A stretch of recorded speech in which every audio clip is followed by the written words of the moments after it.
Bonjour à chacun, à chacune.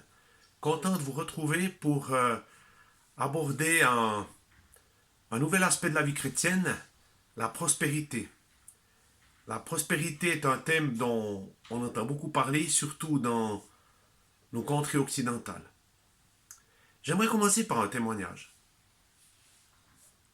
Il y a une quinzaine d'années, on était avec Arlette, on participait à un séminaire sur la prospérité dans l'Évangile.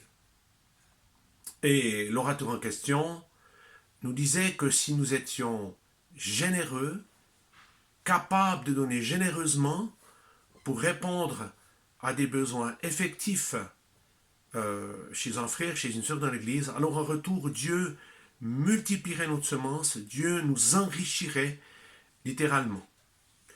Et la réalité, c'est que nous étions justement dans une situation avec un frère de l'Église qui était en recherche d'un emploi depuis bien quelques mois. Et puis tout à coup, il a trouvé un travail, on peut dire sur mesure, par rapport à ses capacités, par rapport à ses compétences.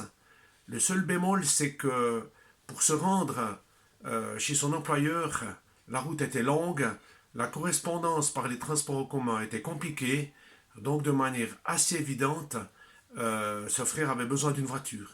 Et justement, avec Arlette, on prenait conscience qu'on pourrait éventuellement se séparer de notre deuxième voiture. Donc, chose dite, chose faite, on lui a proposé notre deuxième voiture, on lui a donné, il a été profondément touché, il a apprécié, etc. Ça a été quelque chose de génial. Mais nous, ayant reçu un enseignement faussé, exagéré, on était dans l'expectative, on était dans l'attente que Dieu intervienne surnaturellement, soit par un don financier, soit par le fait que quelqu'un d'autre nous offre à nous une deuxième voiture, plus belle, plus performante, mieux équipée que celle qu'on avait donnée. Et voyez-vous, rien de tout cela ne s'est passé.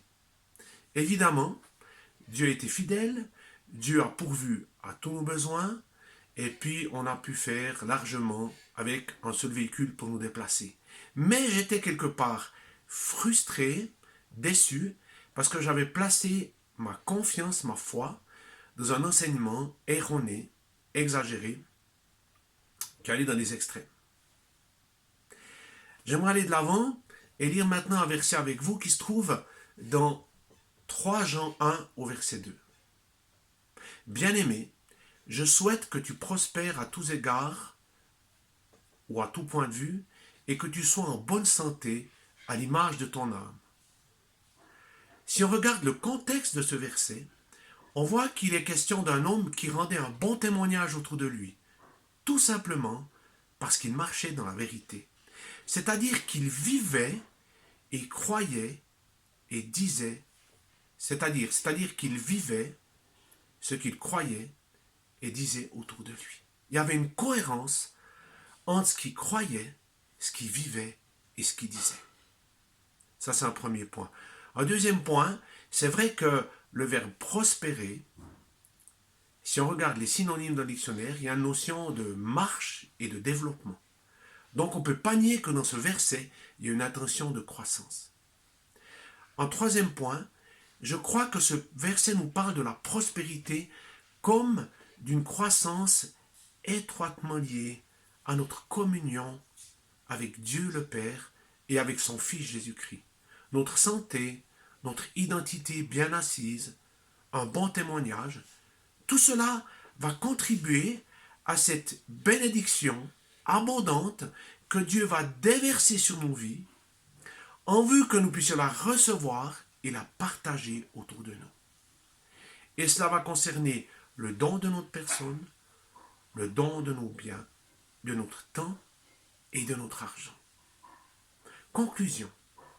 Nous recevons gratuitement, dit l'Écriture. Par conséquent, nous voulons aussi donner gratuitement, sans attendre aucune faveur particulière de Dieu ou des autres, en particulier de ceux à qui on donne quelque chose. Voilà, je vous remercie pour ce petit moment passé avec vous et à bientôt.